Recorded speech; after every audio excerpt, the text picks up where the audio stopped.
Good morning, ladies and gentlemen. Welcome to your Week 13 recap. It's also going to be your regular season recap and your Week 14 or Week 1 of the playoffs preview. It is Thursday, December 6th. It's about 9 a.m. I got some work to do this afternoon, so I got to do this one early today. But it is I, your commissioner, coming to you from beautiful East Long Meadow, Massachusetts. But enough banter. Let's jump right into it with our Week 13 recap. A lot happening this week, a lot of big games. So we'll start off with our highest scoring your highest scoring winner, which of course was your Commissioners 170, taking down Jensen's 132. Huge days from Carson Wentz, Russell Wilson, James Conner got hurt, but big day. Golden Tate got me 18. Everybody but my tight end and my kicker were in double digits. I needed it. It was a big win. Over on Jensen's side, not terrible. Would have beaten a bunch of other teams in the league this week. Huge day from Patrick Mahomes and Travis Kelce, who got him 41 and 35 respectively. Chris Godwin got him 21. The Rams defense got him 10. Nobody else was in double digits. Colt McCoy, as we all know, got hurt on Monday Night Football. Only finished with 2 points. Really kind of sealed Jensen's fate there. Your commish now moves on to the playoffs. He's going to be the 7th seed. Jensen drops out of the playoffs thanks to his loss as well as a couple other team wins. So really disappointing here from Jensen. Want to remind everybody what he said a couple weeks back. Basically regarding this whole thing, I said I think it's a loser leaves town match. Jensen kind of denied it and then got mad at me for telling him 7 weeks ago that he couldn't tank or they shouldn't tank. Well, what are you going to do? Ciao, as they say, where you are now. But it happens. Moving on now to Ryan's 147, taking down Sokol's 110. Not a great day from Ryan. Philip Rivers got him 28. Gurley got him 33. Odell got him 19. Spencer Ware got him 11. So really not great. Probably the worst game that the Chiefs have had, that Ryan's Chiefs have had. Obviously the whole Kareem Hunt thing happened. I think they were all kind of emotionally drained from that probably. But I think Ryan's going to be just fine. Over on Johnny's side, not terrible from really anybody, just not great from anybody either. Had most of his players in double digits. Tevin Coleman did lose him 0.4 points. Greg Olsen got hurt, finished with 1.8. Mark Ingram got 3.8 points. Everybody else is in the 10 to 15 to 18 range. Johnny, last place, buddy. That means you got to put on the dress this spring. We'll figure out a time for that and actually make it happen at a golf outing this year. Moving on now to Coyle's 143, taking down Walter's 115. Connor had a pretty good day from Tom Brady, got him 20 points. Devontae Adams got him 19. Jared Cook got him 22. Jason Myers, the Jets kicker, got him 19 points. So that's impressive. Really nobody stood out, but he finished with 143 points, so pretty consistent throughout the whole lineup.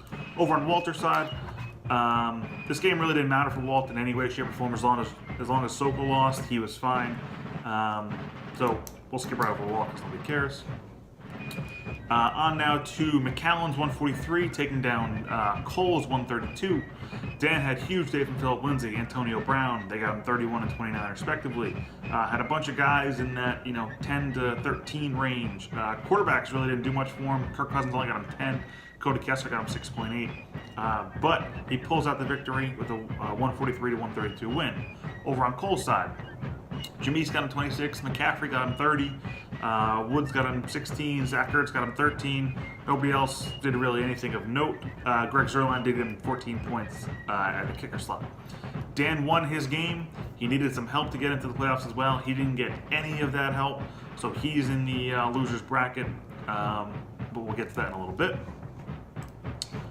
We'll move on now to Jack's 127, taking down TJ's 100. Jack, huge day from Keenan Allen, got him 32 points. Got 13 from Aaron Jones, 11 from Jeff Driscoll, 11 from Doug Martin, 21 from Kai Fairborn, the Texans kicker. So Jack needed the win to get in. He got it. Over on TJ's side, not a great day. Zeke got him 22. Lamar Miller got him 15. Ebron and Kittle both got him 10 points. Nobody else in double digits whatsoever. So really a down day for TJ. Didn't matter for him at all. He really kind of punted on this one. At least he could have punted on this one. But he'll move on and be the 2 seed regardless. Last up, we have Reynolds, 125, taking down Patrick's 111. Reynolds had a nice day from Cam Newton, Marcus Mariota, Tariq Cohen, 31.6 points. That's pretty good. Nobody else in double digits, but it was enough to take down Pat. On Pat's side, Big Ben got him 21, Dak got him 14, Saquon got him 19, AP got him 15, Nick Chubb got him 14. So not great. Again, this game didn't matter for Patrick at all. Finishes with 111, locked up, I think, the 3 seed no matter what. So it didn't change anything for him. Really just got Reynolds into the playoffs. All right. Now that we've gone through every single game, it's time for everybody's favorite segment of the week. It is your Week 13 Power Rankings. And these should come as no surprise to anybody. It's been adjusted for who's in the playoffs are going to be the top 8, who's out are going to be the bottom 4. So 1, 2, 3, 4 hasn't changed in like 6 weeks. We got Ryan, TJ, Cole, and Patrick. Coyle moves up to number 5. I really like his team a lot. Reynolds moves up to 6. Your commish moves up to 7.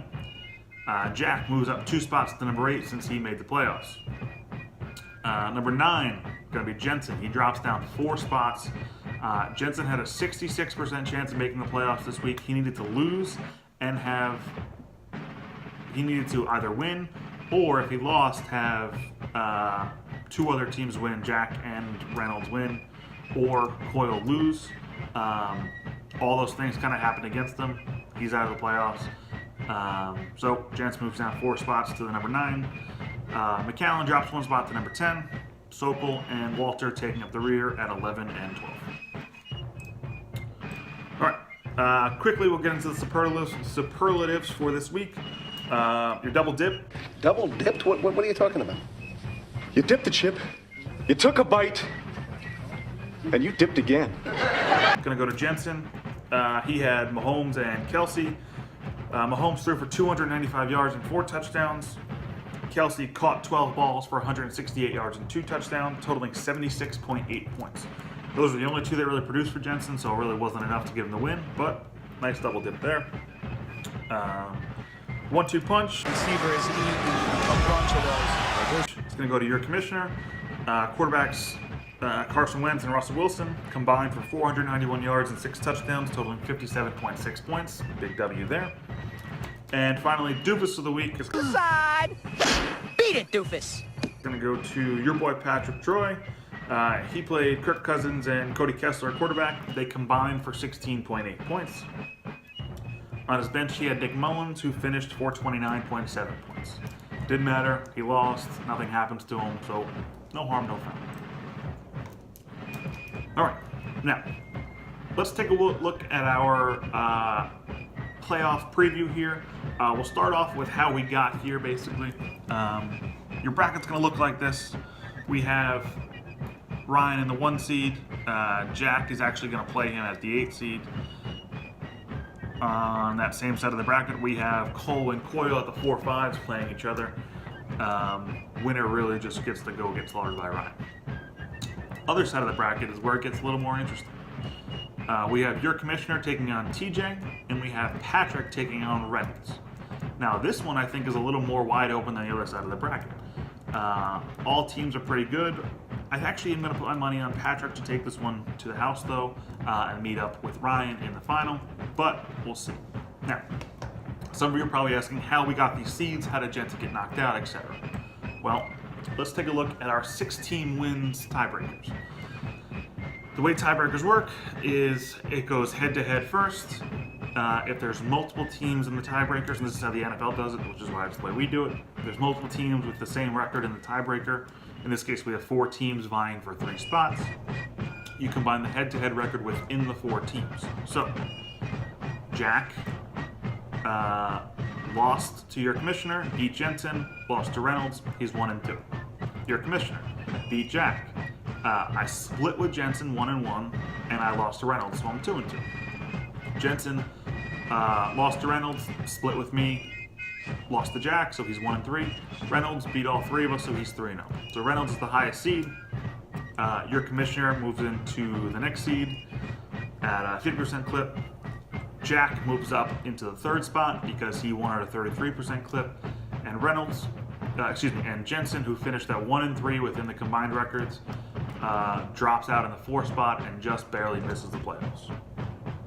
If Coyle were to have lost this week, it would have put him as well in the 6-win teams. Nothing would have changed except for the fact that Coyle beat Jack twice.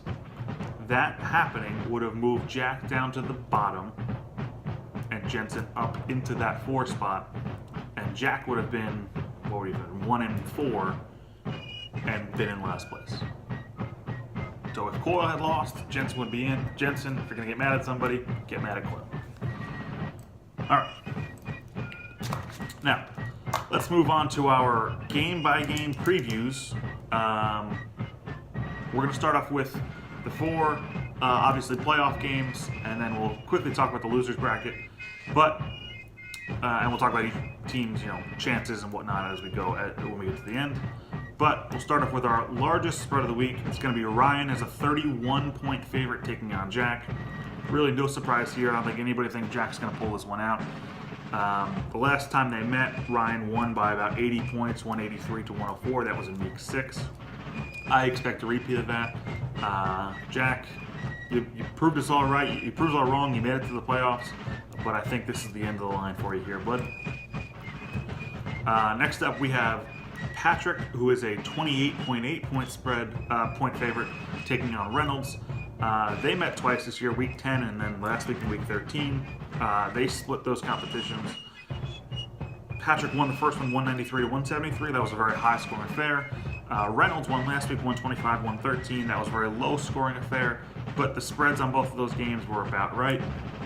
I'm going to take Patrick in this one. I think they have it right here. Reynolds' team is not great, especially if Melvin Gordon doesn't play. So I'll take Troy, which I think we're all on the same page with as well. Next up, we have your Commissioners, a 26-point dog, taking on TJ. Last time we met, TJ actually beat me by a score of 153 to 126. I think this one's going to be closer than 26 points. I am a little concerned with James Conner being down, though, so I am going to give the nod to TJ here. I think he pulls it out, but nobody should be surprised if I win this one, because TJ's team has been very up and down this year. He's had pretty much the least points against all season. So this one's going to be closer, I think, than the 26 points, but I think I'm going to give the nod to TJ. Finally, in what should be our best game of the 4, it is Cole as a 4-point favorite taking on big brother Connor. Last time they met, Cole won by a score of 172 to 124. That was back in week 7. I like Connor's team, though. I think his team has had a second half resurgence. While Cole's team is very good, it does rely heavily on Jared Goff and Christian McCaffrey. I like Coyle in this one. I think his team, if you look at his lineup up and down, on paper they're very good, and they kind of didn't play up to their abilities in the first half of the season. So give me Connor in this one. I like this matchup a lot. I think this is going to be our best game of the week. And finally, we'll talk about our losers bracket. We have Jensen taking on Sokol and Danny taking on Walter. Jensen Sokol's about less than a point spread, so that should be a pretty good game. Danny is a 15-point favorite taking on Walt. He should blow him out, no problem. I'll take Danny in that one. I'll take Jensen in the other one. I think Danny wins our lottery, though, so eyes open on that one. Finally, this is a new thing I put together here. Win-loss percent chance of each matchup. Going down the list. Looks like TJ is about a 2-1 favorite. Coyle is slightly more of the favorite than Cole, in my opinion. Patrick, 3-1 favorite over Reynolds. McCallum, 2-1 favorite over Walt. Jensen and Sokol pretty evenly matched, 40%, 60%, that kind of thing. And finally, Ryan and Jack is like a 5-1 odds, 6-1 odds. In reality, it's probably more like 50-1, but trying to be nice. All right, folks. I think that's it. It's been an incredible regular season. Most points we've ever scored in the season here in the YOLO Fish. A lot of offense. A lot of drama coming down to the wire here. A lot of shit talk. I love it. But it's finally here. Week 14 is the playoffs. Good luck out there to everybody. I'm hoping. Here's what I'm rooting for. I'm rooting for Jack because I think Ryan going down after scoring the most points we've ever had in a single season would be hilarious. I think I'm rooting for Coyle because I like his team. That's my sleeper pick. Obviously, I'm rooting for myself over TJ. Reynolds and Patrick should be just hilarious all week long, all day long on Sunday. Other side, losers bracket. I think McAllen pulls that whole thing out. The other three really doesn't matter. All right. I think that's all I got for us. Good luck out there, everyone. If you have any questions, let me know. Otherwise, that's all for now. Peace.